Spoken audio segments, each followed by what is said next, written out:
अंग्रेजी में जो कहते हैं honesty is the best policy, अगर तो आप दयानतदारी के साथ करना चाहते हैं तो ठीक है, मैं समीर इब्राहिम साहब से एग्री करता हूँ, दुरुस्त फैसले कर लें तो प्रोसेस शुरू हो जाएगा। हर जेन्युइन चीज ग्रेजुअल होती है, बाय प्रोसेस होती है, एक दिन में नहीं होता। ईंट पे ईंट रखी जाती है तो मकान बनता है, तो रातों रात नहीं बन सकता।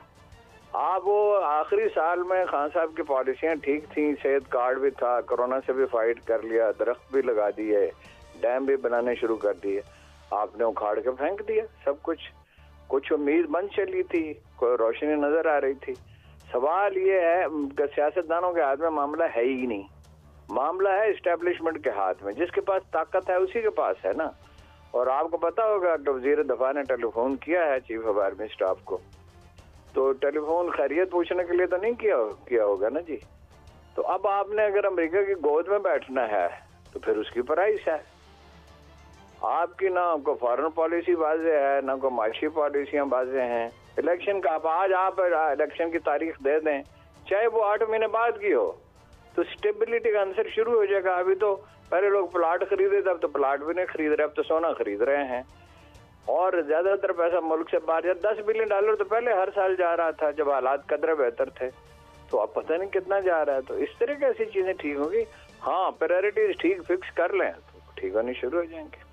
समीर साहब, ये जो बड़ी इन्होंने सराहत के साथ इसके की बात, आप ये इत्तेजाज अहसन साहब ने जो बात की है इस पे भी, और सेकेंडली ये जो पॉइंट आउट किया हारून साहब ने कि यार कैपेसिटी नहीं है इनमें, ये वो लोग नहीं है जो ये बातें समझ भी सकें जो हारून साहब कह रहे हैं, कुजा के इस सिचुएशन को अरेस्ट करें, इस पे आपका क्या टेक है? देखिए, हारून साहब ने बड़ी खूबसूरत बात की है। उन्होंने कहा कि ताकत जिसके हाथ में होती है सारे रिस्पॉन्सिबिलिटी उसी के पास आती है। मैं आपसे एक सवाल करता हूं काजी साहब, मुझे ये बताइए कि जनरल बाजवा का डाटा लीक होता है कि जी अरबों रुपए उनके ख़ानदान के पास हैं, टैक्स है, वो क्या करते हैं? वो एक सहाफ़ी को पकड़ लेते हैं कि तुमने ये डाटा क्यों लीक किया। ये कोई पूछने के लिए तैयार नहीं है कि जनरल साहब ये पैसे आपके पास कहाँ से आए, ये कहाँ से बना लिए पैसे आपने।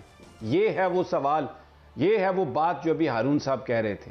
तो पाकिस्तान में ताकत के जो मराकज़ हैं, जब तक ये इस तरीके से सोचेंगे कि हम एक कल्ट की सूरत में हैं और हम ही सुपीरियर हैं और हम ही ने सब कुछ करना है और ये किसी को कोई पता ही नहीं है काम करने का, और हमने जो किया वो उसकी कोई अकाउंटेबिलिटी नहीं है उसका, यानी आप मुझे देखें ना, कोई ऑडिट तो कहीं होता नहीं किसी चीज़ का।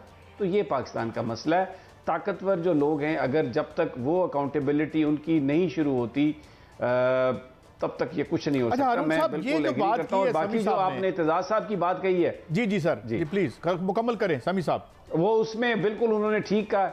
ये अभी मरियम साहबा आ रही हैं, नवाज शरीफ साहब नहीं आएंगे क्योंकि जो इस वक्त सूरत हाल है, पीडीएम के पास तो बंदे ही नहीं है 35 इलेक्शन लड़ने के लिए। वो सारे टिकट होल्डर्स ने कह दिया कि हम तो नहीं आएंगे जी, ये इमरान खान का मुकाबला कौन करे, तो नवाज शरीफ कहाँ से आएगा।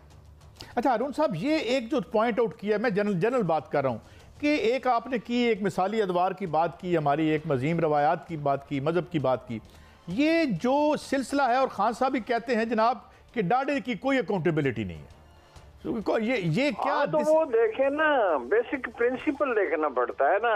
हम चले जाते हैं, हम पगडंडियों पे चले जाते हैं। एक सूफी थे, अब इस दुनिया में नहीं रहे, आलम आदमी भी थे, सच्चे और खरे भी थे, जैसा एक सूफी होता है।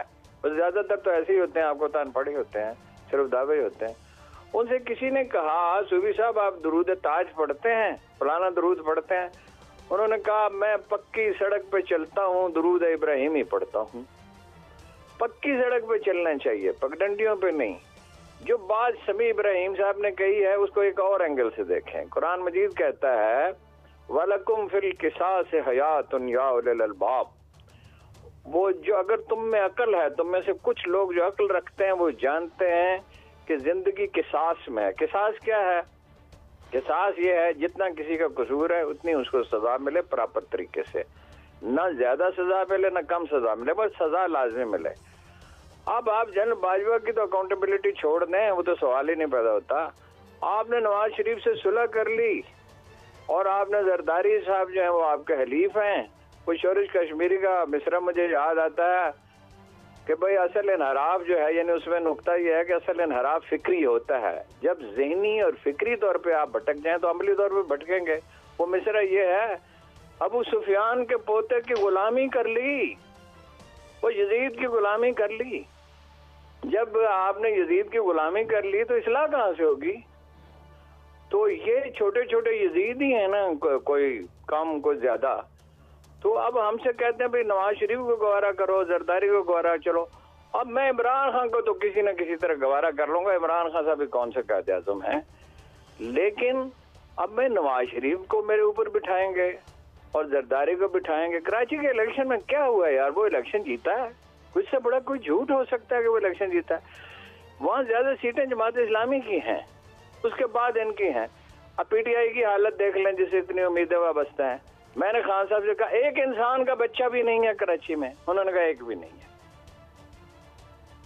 अच्छा, ये जो बात अभी समी साहब ये कर रहे हैं, मैं एक बड़ा बुनियादी सवाल आप दोनों से करना चाहता हूँ मुख्तसरन। ये समी साहब, ये सिस्टम जिस तरह मैंने पहले अर्ज किया था, इसमें ऊपर आने के लिए कोई किरदार की ज़रूरत, बल्कि वो बड़ा काउंटर प्रोडक्टिव होता है। दैट्स वाई, क्योंकि इतने पैसे, इतनी क्लाउट, इसके बाद आप इलेक्ट होंगे, वजीर बनेंगे, वजीर आजम बनेंगे या ताकत, तो ये डिलीवरी नहीं कर रहा। तीसरी जमहूरियत में फिल्टर होके नेक बंदे क्यों नहीं आए, वो कहाँ चले गए हैं? पहले आप बताइए, फिर मैं अरुण साहब से पूछता हूँ।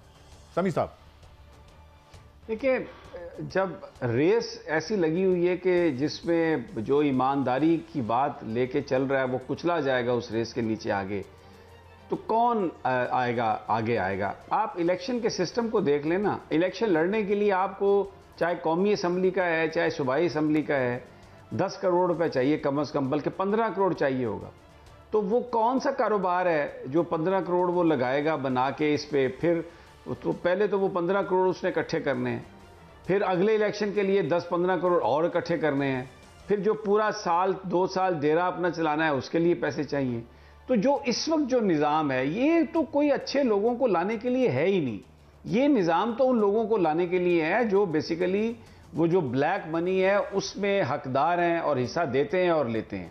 तो ये इस निज़ाम में तो मैं समझता हूं कि बिल्कुल ये जो किसी तरह भी कोई ईमानदार दो बातें मैं आपसे नहीं आ सकता। मैं 2 बातें पूछूंगा। थैंक समी साहब, साथ ही रहिए। ये 2 बातें पूछूंगा। एक तो ये कि ये सरमायादाराना जमहूरियत, लोग फिल्टर होके आते हैं, फिर नेक लोग आएंगे। तीसरी हमारी इंडिया में तो मार्शल लॉ ही नहीं लगा, वहाँ पे मोदी बैठा हुआ है। तो ये एक तो इस पर कमेंट कर दें, और सेकेंडली मैं ये पूछूंगा कि ये मुस्लिम लीग नून के अंदर भी शिकस्त व रेख्त के आसार हैं। कल मैं आपका शो देख रहा था, उस पर भी काइंडली इन 2 बातों पे रहनुमाई फरमाइएगा। हारून साहब, मुस्लिम लीग में शिकस्त व रेख्त के आसार नहीं है। मुस्लिम लीग अंदर से टूट रही है।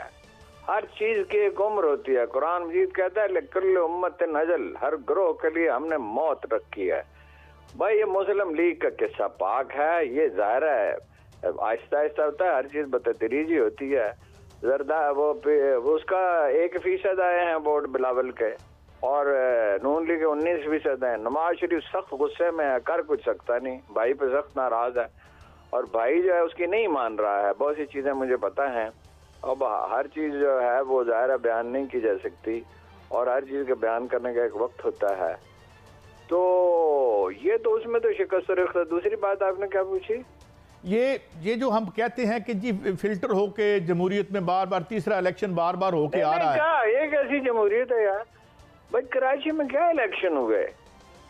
कराची में पीटीआई को नंबर 1 होना चाहिए था। ये बड़ी सादा सी बात है। लेकिन कोई ऑर्गेनाइजेशन हो जो कि जमात इस्लामी ने 4 साल काम किया। जमात इस्लामी पॉपुलर पार्टी तो नहीं है, जमात इस्लामी ने काम किया ना। और ये नेमतुल्लाह खान की विरासत थी, एक वो फैक्टर था, और एक अपने 4 बरस काम किया, और 2 साल तो दिन रात काम किया।